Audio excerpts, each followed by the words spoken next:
हम इस वीडियो में आपको हिंदी के बहुत इंपॉर्टेंट क्वेश्चन लेकर के आए हैं जो परीक्षा में हमेशा पूछे जाते हैं। बिल्कुल इन्हीं से प्रश्न परीक्षा में बनते हैं। परीक्षा चाहे कोई भी हो, वीडियो आप ध्यान से देखें और सुनें। तो बच्चों देखो, यहाँ पर पहला प्रश्न जो पूछा गया है आपसे, क्या पूछा गया है यहाँ पर आप ध्यान दें थोड़ा सा। हिंदी भाषा की लिपि निम्नलिखित में से कौन सी है? तो बच्चों, हिंदी भाषा की जो लिपि है वो आपकी देवनागरी लिपि है। देवनागरी लिपि है। अब एक नया शब्द जो आपको मिला है लिपि, तो आपको लग रहा है कि लिपि हमने पहली बार सुना। नहीं बच्चों, आपने गाँव में एक शब्द सुना होगा, गोबर लीप दो। जब कोई शुभ काम होता है तो बच्चों गोबर लीपते हैं। गोबर लीपते हैं। तो जो लीपना शब्द है बच्चों, लीपते किससे? हाथों से। लिखते किससे? हाथों से। ठीक है। तो हिंदी भाषा की जो लिपि है बच्चों वो कैसी है? देवनागरी। आपको जो शब्द दिख रहे हैं किस लिपि में लिखे हैं? देवनागरी लिपि में लिखे हैं। अंग्रेजी में थोड़ी लिखे हैं, ये लिखे हैं आपकी देवनागरी लिपि में। और ध्यान दें, जो हिंदी भाषा है अपने मध्य प्रदेश की राजकीय भाषा है। अगला क्वेश्चन आपसे पूछा है, संगीत सम्राट तानसेन के गुरु थे। तो एक बात ध्यान देना, यहाँ पर आप अकबर के 9 रत्न थे। जैसे बीरबल एक भी रत्न थे, ठीक है, अबुल फजल भी रत्न थे और तानसेन भी उनके रत्न थे। यह गाने बजाने का काम करते थे। दीपक राग आपने सुना ही होगा, इन्हीं का था। तो ज़बरदस्ती उनसे गाना गवाया तो बेचारे वो ख़त्म हो गए थे, तानसेन। तो बच्चों, संगीत सम्राट तानसेन के गुरु कौन थे? तो ऐसा परीक्षा में हमेशा प्रश्न बनता है, तो आप उत्तर लगा देना बैजू बावरा। बैजू बावरा तानसेन जी के गुरु थे। तानसेन कहाँ के रहने वाले थे? ग्वालियर के पास एक बेहट गांव है, वहाँ के रहने वाले थे। इनकी समाधि कहाँ है? ग्वालियर में है। ठीक है, तो ध्यान देना, बहुत इंपॉर्टेंट क्वेश्चन है। पूछा जाएगा कि नवरत्न किसके थे, तो बता देना अकबर के नवरत्न थे। कहाँ के रहने वाले थे? बेहट के रहने वाले थे, ग्वालियर के रहने वाले थे। अब बच्चों अगला क्वेश्चन है, सूरदास किस रस के सम्राट कहे जाते हैं? तो रस कितने होते हैं बच्चों? रस 9 होते हैं। कई किताबों में 10 भी लिखे हैं। तो आपको हमेशा ध्यान रखना है रस और उनके स्थायी भाव, परीक्षा में प्रश्न बनता है। तो सूरदास जी के जो पद हैं वो सबसे ज़्यादा बच्चों वो वात्सल रस में लिखे गए। जब आप उनके पद्यों को देखते हैं, समझते हैं, तो वात्सल प्रेम उमड़ता है, वात्सल प्रेम। और कहा है रामचंद्र शुक्ल जी ने कि ये वात्सल रस का कोना कोना झांकाए हैं। कौन? सूरदास जी। तो सभी रस और उनके स्थायी भाव आप याद कर लें, बात मान लो, बहुत इंपॉर्टेंट है। अब है, किस गायिका का संबंध इंदौर से है? तो इंदौर जो है इसे मिनी बम्बई भी कहते हैं, मिनी बॉम्बे भी कहते हैं, क्योंकि बहुत अच्छा शहर है। ये मध्य प्रदेश का है, बहुत अच्छा शहर है। तो इंदौर में बच्चों लता मंगेशकर और सलमान खान का जन्म हुआ था। ये वहाँ से संबंधित है। कहाँ से? इंदौर से, लता मंगेशकर और सलमान खान। ठीक है, तो ध्यान दें। और इसके अलावा इंदौर में और क्या है? वित्त निगम है और सोयाबीन अनुसंधान केंद्र है इंदौर में।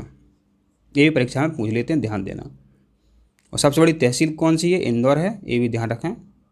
2 बातें बहुत इंपॉर्टेंट थी कि वित्त निगम कहाँ है? इंदौर में। सोयाबीन अनुसंधान केंद्र कहाँ है? इंदौर में। ये इंपॉर्टेंट था। अगला क्वेश्चन भी बहुत इंपॉर्टेंट है, ये आउट क्वेश्चन है, परीक्षा में हर साल आता है, ध्यान देना। सोरठा छंद में मात्राएं होती हैं बच्चों, तो इसको पहले समझो। सोरठा जो है बच्चों दोहा का उल्टा होता है। पहली बात तो आपको ये पता होना चाहिए, आपके सर ने आपको बताया भी होगा। ठीक है, तो बच्चों हमने आपको एक ट्रिक याद करवाई, दोहा पत्र। क्या ट्रिक याद करवाई? दोहा पत्र। पा से याद कर लेना बच्चों पहला, और त्रा से याद कर लेना। त्रा से आपको 2 शब्द याद करने हैं। त्रा से आपको 2 शब्द याद करने हैं। त्रा से याद करना एक तो तीसरा और तेरा।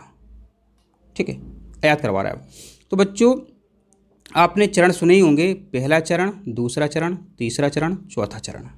यहाँ गिनती भी लिख सकते हैं अपन, 1 2 3 4, 1 2 3 और 4।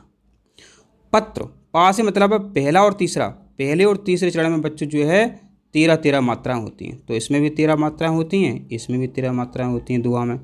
13 इसमें हो गई, अब बचा जे, तो इसमें 11 मात्रा होती हैं। तो कितनी सरल ट्रिक्स थी। हमने आपको याद करवाया दोहा पत्र। पा से मतलब पहला और त्रा से मतलब तीसरा। पहले तीसरे चरण में 13 मात्राएं होती हैं, दूसरे और चौथे चरण में 11 मात्राएं होती हैं। अब कहो सर हमें याद नहीं होगा, हमने आपको सिर्फ इतना ही तो याद करवाया, पत्र। पा से मतलब पहला और त्रा से मतलब तीसरा, माना ये पहला हो गया, ये तीसरा हो गया। पहले तीसरे चरण में कितनी कितनी मात्राएं होती हैं, 13 मात्राएं होती हैं।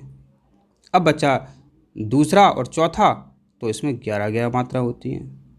ठीक है, कितना सरल है। अब हमने क्या कहा कि जो दोहा का उल्टा होता है सोरठा, तो यहाँ जो पहला चरण है और जो तीसरा चरण है इसमें 13 मात्राएं हैं। अगर सोरठा होता तो यहाँ 11 मात्राएं होती हैं। जैसे पुनः एक बार देख लो, अगर ये सोरठा होता तो इसमें 11 यहाँ मात्राएं हो जाएंगी सोरठा में, और 13 ये हो जाएगी। ऐसा आपको कहाँ दिख रहा है लिखा हुआ, तो पहले विकल्प में दिख रहा है। तो सोरठा छंद में मात्राएं होती हैं 11 और 13। इसकी परिभाषा भी ऐसी बनेगी, देखो ये पहला चरण है, ये दूसरा चरण है, ये तीसरा है, चौथा है। तो पहले और तीसरे चरण में 11 और दूसरे और चौथे चरण में 13 मात्रा होती हैं। ऐसे छंद को सोरठा कहते हैं। इससे परिभाषा ही बन जाती है। तो समझ गए, दोहा याद कर लो, दोहा इंपॉर्टेंट है, परीक्षा में आता है। पत्र, पा माने प्रथम, जब प्रथम में और तीसरे में 13 मात्राएं होती हैं। पहले तीसरे में माने 13 से शुरुआत होती है दोहा में, 13 से। तो सोरठा में कहाँ से शुरू होगी, 11 से। ये तीसरा ट्रिक्स थे, क्या दिक्कत है आपको। अब बच्चों अगला क्वेश्चन है, श्रुति ईमानदार है और प्रतिभाशाली भी है, यह वाक्य है। तो श्रुति ईमानदार है और प्रतिभाशाली भी है, यह वाक्य कैसा है। परीक्षा में एक प्रश्न हमेशा बनता है, साधारण वाक्य, संयुक्त वाक्य और मिश्र वाक्य, 3 ही होते हैं, याद ज़्यादा नहीं होते हैं। तो परीक्षा में आपको मिलेगा और यह परीक्षा में मिलेगा। यहाँ और लिखा हुआ है, हो सकता है आप अगली बार आपको यह मिले। जब और यह लिखा हुआ मिले तो आपको उत्तर आंखें बंद करके संयुक्त उत्तर लगा देना है। ठीक है, और यह मिले तो आपको ऐसा उत्तर क्या लगाना है, संयुक्त वाक्य का उत्तर लगाना है।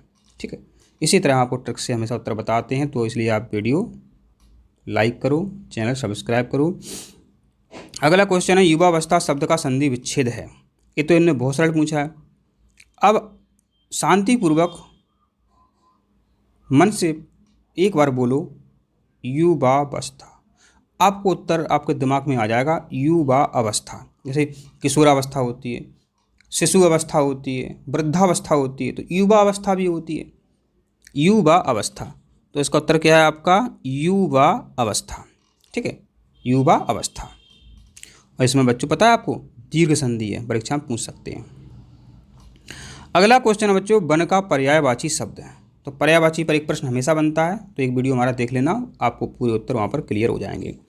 वन का पर्यायवाची है तो वन का पर्यायवाची शब्द है बच्चों कानन। ठीक है, तो ध्यान देना, इंपॉर्टेंट क्वेश्चन है, परीक्षा में कई बार रिपीट हुआ है। राष्ट्रीय उद्यान है, राष्ट्रीय अभयारण्य है, इनसे हमेशा प्रश्न परीक्षा में बन जाते हैं, ध्यान देना। आपका अगला क्वेश्चन है, बहुत इंपॉर्टेंट है, इतिहास से संबंधित शब्द के लिए प्रयुक्त हुआ। तो इतिहास से संबंधित इसे बोलते हैं बच्चों ऐतिहासिक। क्या बोलते हैं, ऐतिहासिक।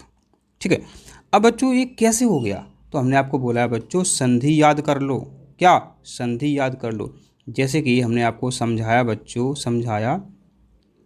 आ प्लस ई मिलकर के बच्चों क्या बना देते हैं, ए बना देते हैं। इस संधि में नियम है, माने ई से क्या बन गया, ए बन गया। तो यहाँ पर ही बच्चों देखो, जो ई शब्द है, ई से क्या बन जाएगा, ए बन जाता है। आ ई मिल ए होते है, आ ऊ मिल ऊ होए। ये संधि के नियम बच्चों, सरल सभी हमारे पास ट्रिक्स हैं। तो इतिहास से संबंधित शब्द के लिए क्या प्रयुक्त होता है, ऐतिहासिक। ठीक है, तो इस तरह का प्रश्न परीक्षा में कई बार पूछा गया है। अब मुहावरे से प्रश्न है, परीक्षा में कई बार आता है। हाथ पांव फूलना मुहावरे का अर्थ है। हाथ पांव फूलना मुहावरे का अर्थ है बच्चों घबरा जाना। घबरा जाते हैं बच्चों तो हाथ पांव फूल जाते हैं, ऐसा आपने कई बार सुना होगा अपने दोस्तों से। अगला क्वेश्चन है बच्चों, बिरसा मुंडा का संबंध किस राज्य से है। तो बिरसा मुंडा का संबंध बच्चों झारखंड राज्य से है। कैसे याद रखोगे, तो बिरसा मुंडा, आप बोलो, एक दो बार बोलो, मुंडा और खंड एक सा लग रहा है, मुंडा और खंड एक सा लग रहा है।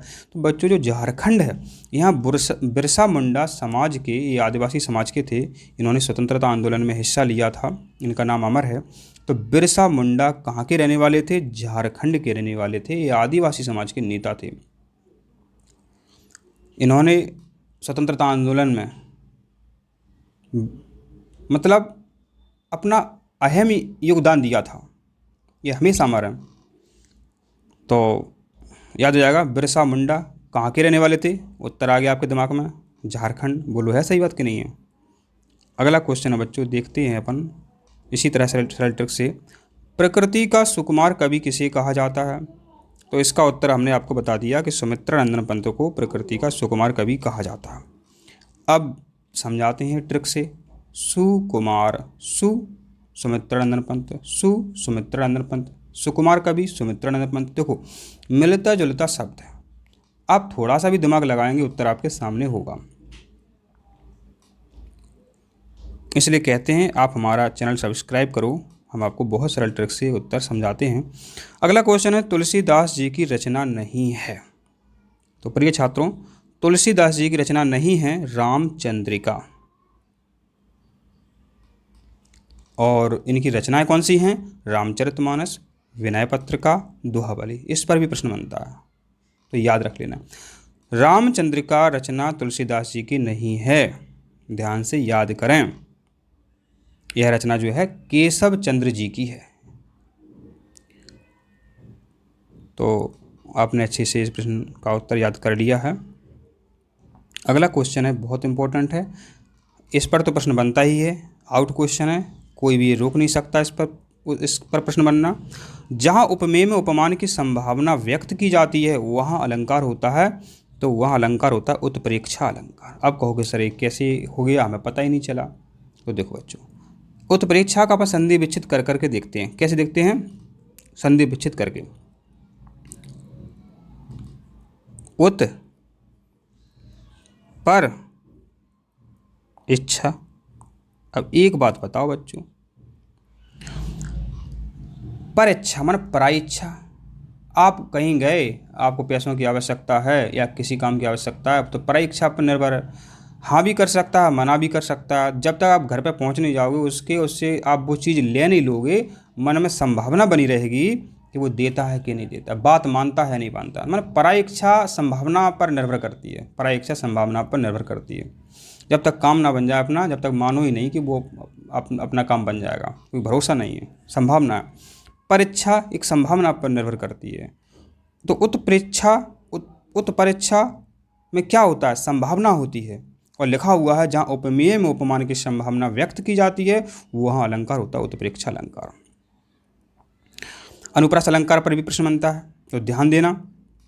जब वर्णों की आवृत्ति बार बार हो जाए, मतलब जब एक जैसे वर्ण बार बार आवे वहाँ अनुप्रास अलंकार होता है। जैसे चंदू के चाचा ने चांदी की चम्मच से चाची को चटनी चटाई, कक्का ने कक्को के कानन में कह दी थी, करतार के कुआ पे करे करेला करके खवा दियो। अपनी इच्छा है, जो भी आपको दिमाग में आता है वो, ऐसे आपके पास कई ऐसे वाक्य होंगे, आपको हंसी भी आती होगी, तो वो सबरे अनुप्रास अलंकार होते हैं। तो आशा करते हैं आपको ये इसका उत्तर समझ में आ गया है। माने जब संभावना होती है वहाँ उत्प्रेक्षा अलंकार होता है। अगला क्वेश्चन है, किस समास में पहला पद प्रधान होता है? पहला पद प्रधान होता है, तो प्रिय छात्रों इसका उत्तर है अव्ययी भाव समास। अव्ययी भाव समास में पहला पद प्रधान होता है। ठीक है, ध्यान देना। अब पूछेंगे वो कर्मधारय समास क्या होता है बच्चों?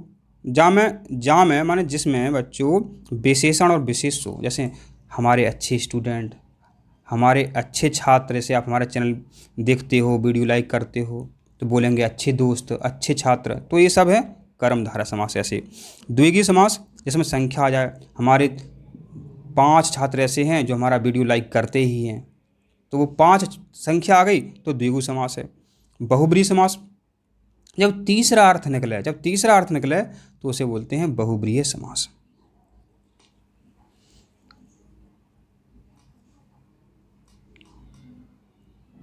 तो प्रिय छात्रों, ये आपके क्वेश्चन कंप्लीट हो गए हैं।